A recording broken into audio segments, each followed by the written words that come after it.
দুই পাকিস্তানৰ সন্ত্ৰাসবাদীক হত্যা কৰিছে ভাৰতীয় সেনাই এটা ডাঙৰ খবৰ জনাব বিচাৰিছো এই মুহূৰ্তত দুই পাকিস্তানৰ সন্ত্ৰাসবাদীক হত্যা কৰিছে এটা গুৰুত্বপূৰ্ণ খবৰ এই মুহূৰ্তত আমি আপোনালোকক জনাইছো পাকিস্তানৰ সন্ত্ৰাসবাদীক হত্যা কৰিছে ভাৰতীয় সেনাই অভিযান চলাইছিল আৰু সেই অভিযানৰ সময়তে হত্যা কৰিছে উল্লেখ যে পাকিস্তানৰ পৰা ভাৰতত প্ৰৱেশৰ সময়তে এই ঘটনা সংঘটিত হৈছে উৰিত ভাৰতীয় সেনাৰ গুলিত নিহত হৈছে দুই পাকিস্তানী সন্ত্ৰাসবাদী জানিব পৰা তথ্য অনুসৰি ইতিমধ্যে পাকিস্তানী সন্ত্ৰাসবাদীৰ বিৰুদ্ধে অভিযান তীব্ৰতৰ কৰিছে আৰু শেহতীয়াভাৱে পাকিস্তানৰ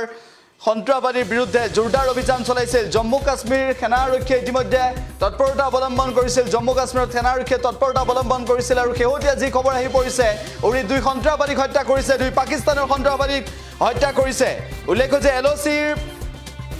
প্ৰৱেশ কৰোতে এলঅচি পাৰ হৈ আহোতে এনেকুৱা ধৰণৰ ভয়ংকৰ ঘটনা সংঘটিত হ'ল আজি পাকিস্তানৰ সন্ত্ৰাসবাদী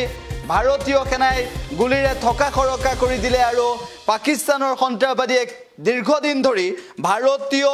সীমাত প্ৰৱেশৰ যি চেষ্টা চলাই আহিছিল অৱশেষত আজি দুই সন্ত্ৰাসবাদীয়ে প্ৰৱেশ কৰোতে ভাৰতীয় সেনাই গুলিয়াই থকা খৰকা কৰিলে দুই পাকিস্তানৰ সন্ত্ৰাসবাদী পাকিস্তানৰ কোনটো সন্ত্ৰাসবাদী সংগঠনৰ সেয়া এতিয়ালৈকে জানিব পৰা হোৱা নাই কিন্তু যি ঘটনাৰ খবৰ আহিছে এই মুহূৰ্তত উৰিত সংঘটিত এই ঘটনাৰ পিছতে তৎপৰতা অৱলম্বন কৰিছে ইতিমধ্যে জোৰদাৰ অভিযান চলাইছে শেহতীয়াভাৱে সেই সমগ্ৰ অঞ্চলটোত ঘেৰাও কৰি ৰাখিছে জম্মু কাশ্মীৰ আৰক্ষীয়ে আৰু লগতে জানিব পৰা তথ্য অনুসৰি ইতিমধ্যে জম্মু কাশ্মীৰৰ বিভিন্ন প্ৰান্তত অভিযানো তীব্ৰতৰ কৰি তুলিছে উল্লেখ যে বিস্তীৰ্ণ অঞ্চল ধৰি ইতিমধ্যে তেওঁলোকে ঘেৰাও কৰি ৰাখিছে সন্ত্ৰাসবাদীৰ সন্ধানত আৰু সন্ত্ৰাসবাদীয়ে প্ৰৱেশ কৰিব পাৰে বা আগতে প্ৰৱেশ কৰাৰ সন্দেহ প্ৰকাশ কৰিব পাৰে ইতিমধ্যে আন কেইবাটাও সন্ত্ৰাসবাদীৰ চাল চলনক লৈ স্কেচ প্ৰস্তুত কৰিছিল ইয়াৰ পূৰ্বেও সেনা আৰক্ষীয়ে তাৰ পিছত এই দুই সন্ত্ৰাসবাদী নিধন হোৱাৰ পিছত এই দুই সন্ত্ৰাসবাদীক হত্যা কৰাৰ পিছত এতিয়ালৈকে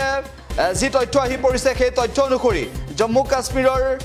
উৰিত যি ঘটনা সংঘটিত হ'ল সেই ঘটনাৰ পিছত ইতিমধ্যে সিকিউৰিটি ফৰ্চে অধিক তৎপৰতা অৱলম্বন কৰিছে আৰু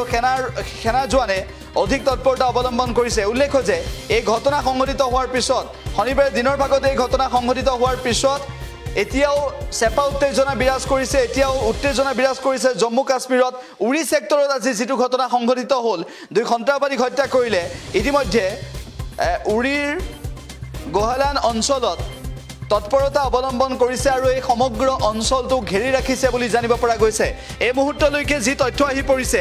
যে সন্ত্ৰাসবাদীৰ এটা দলে প্ৰৱেশ কৰিবলৈ চেষ্টা কৰিছিল আৰু শেহতীয়াভাৱে এনে ধৰণৰ তথ্য আৰক্ষীয়ে লাভ কৰিছিল ইয়াৰ পিছতে আৰক্ষী অধিক তৎপৰ হৈ পৰিছে ইতিমধ্যে জম্মু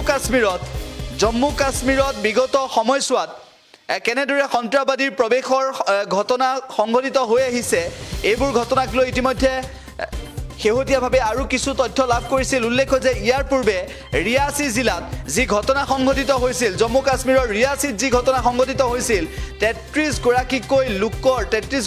লোক গুৰুতৰভাৱে আহত হৈছিল 9 গৰাকী লোকৰ মৃত্যু হৈছিল তীৰ্থযাত্ৰীৰ দললৈ লক্ষ্য কৰি তীৰ্থযাত্ৰীৰ বাছলৈ লক্ষ্য কৰি গুলি নিক্ষেপ কৰিছিল 9 জুনৰ ঘটনা আছিল সেয়া তাৰ পিছত আজিৰ দিনটোত এই দুই পাকিস্তানৰ সন্ত্ৰাসবাদীক হত্যা কৰিছে আৰু জানিব পৰা তথ্য অনুসৰি ৰিয়াসীত যি ঘটনা সংঘটিত হ'ল সেই ঘটনাৰ পিছতে এনেদৰে পুতক তুলিছে পাকিস্তানৰ সন্ত্ৰাসবাদীৰ ওপৰত 9 জুনত যি ঘটনা সংঘটিত হৈছিল 9 জুনত 9 গৰাকী লোকৰ মৃত্যু হৈছিল 33 গৰাকী গুৰুতৰভাৱে আঘাতপ্ৰাপ্ত হৈছিল আৰু সেই আঘাতপ্ৰাপ্তসকলৰ বিৰুদ্ধেও ব্যৱস্থা গ্ৰহণ কৰিছিল ইয়াৰ পিছৰ যি তথ্য সেও আমি আপোনালোকক জনাইছো আজি দুই সন্ত্ৰাসবাদীৰ বিৰুদ্ধে অভিযান চলালে আৰু সেই দুই সন্ত্ৰাসবাদীক হত্যা কৰিবলৈ সক্ষম হৈছে দুই সন্ত্ৰাসবাদীক হত্যা কৰিছে ভাৰতীয় সেনাই ইয়াৰ পূৰ্বে 9 জুনত কেনেদৰে ৰিয়াসীৰ সংঘটিত তীৰ্থযাত্ৰীৰ বাছলৈ লক্ষ্য কৰি সংঘটিত হোৱা সেই আক্ৰমণৰ পিছত এনেদৰে ভাৰতীয় সেনাই পুতক তুলিছে পাকিস্তানৰ সন্ত্ৰাসবাদীৰ ওপৰত যিকোনো খবৰৰ বাবে যোগাযোগ কৰক আমাৰ এই নম্বৰত 7099017330 আৰু 7099017111